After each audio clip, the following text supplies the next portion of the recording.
পুজো পুজো পুজো বাঙালির জীবনে অতপ্রতভাবে জড়িয়ে শারদীয়া উৎসব।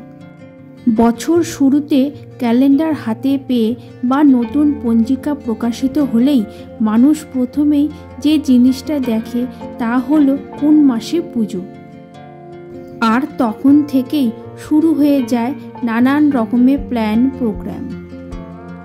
পুজোতে এই করব, পুজোতে সেই করব, পুজোতে এখানে যাব, পুজোতে সেখানে যাব, এটা কিনবো সেটা কিনবো, এই খাবো সেই খাবো, নানান স্বপ্ন, নানান চিন্তা, নানান ভাবনা এবং সর্বোপরি দিন গুনে গুনে অপেক্ষা। যত কাটতে থাকে মাস, পার হয় এক এক ঋতু, ততই মানুষ অস্থির হয়ে ওঠে।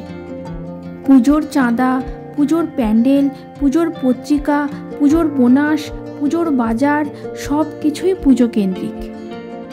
কেননা বাঙালির কাছে পুজো শুধু একটা উৎসব নয়, বাঙালির কাছে পুজো মানে এক মিলন ক্ষেত্র, যেখানে সর্বস্তরে বাঙালি সব বিভেদ ভুলে মেতে ওঠে একে অপরে আলিঙ্গনে।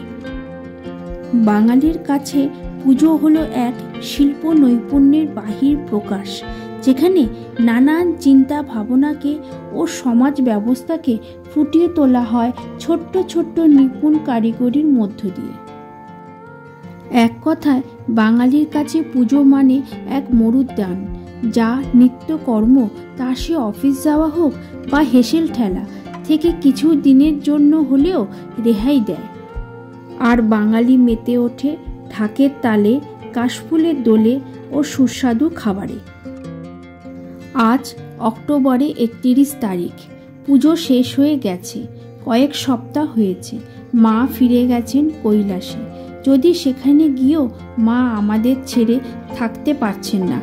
ফিরে আসছেন নানান রূপ ধরে, কখনো বা কালী, কখনো বা জগদ্ধাত্রী রূপে। আর আমরা আবার দিন গোনা শুরু করছি পরের বছরে পুজোর জন্য। তবে ফেলে আসা দিনগুলো আবার ফিরে পেতে ইচ্ছা করে, আবার ফিরে যেতে ইচ্ছা করে সেই সব পুজো প্রাঙ্গণে। আর তাই আজ আপনাদের জন্য অতীতের কিছু মুহূর্ত সাজিয়ে দিলাম এই ভিডিওতে, যার নাম দিলাম ফিরে দেখা। আশা করি ভালো লাগবে। নমস্কার।